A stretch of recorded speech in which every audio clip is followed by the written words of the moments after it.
Naka-arrest na siya sa malinis na lagyan at nilagyan ko siya ng snowball na fried. Nakatapping siya at kunting pomegranate seeds at kunting pomegranate syrup at kunting dahon ng parsley. Ayan, naka-ready na siya and ready to serve. Hi Rose. Hi madam. How are you? Fine madam. الحمد لله. يلا روز وريهم الحين طريقة رولات التورتيلا باللحم. Hello mga kabayan. Ngayon magagawa ako ng tortilla roll with meat. Ito, niready ko na itong tortilla wrapper at niready ko natin itong meat, ground meat. At niready ko itong onion, small piece, hiniwa ko siya. At itong coriander leaves, parsley. Hiniwa ko siya ng small size. At itong maharat powder, salt. Tapos niya, naggawa ako ng lemon juice at itong yogurt at tahina. Ayan, nilagay ko na dito sa malaking bowl itong meat at i-add ko na rin itong onion. At add ko na rin itong parsley. At itong maharat at salt. At i-mix ko siya.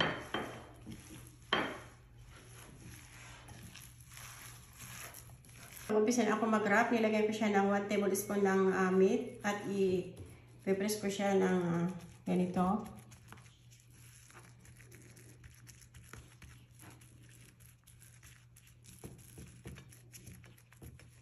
شو زيادة؟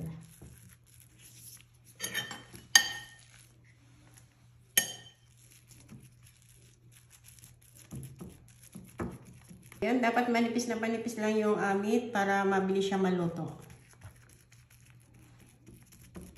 Ayan, napanipis naman siya at ngayon i-roll ko na siya.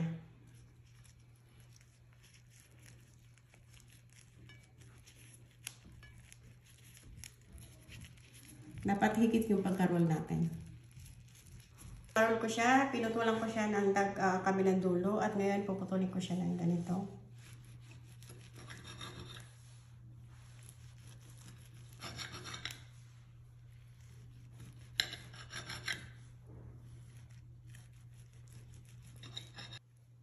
Ayan, at lalagyan ko siya ng toothpick. Ayan. Ayan, tapos ko na siyang i-roll at ngayon lalagyan ko siya ng olive oil sa taas. At ilalagay ko na siya sa oven ng 25 minutes sa baba yung apoy niya.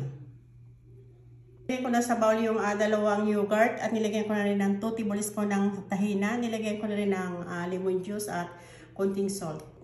Kumuha na ako ng malinis na lalagyan at nilagay ko na sa lalagyan yung sauce.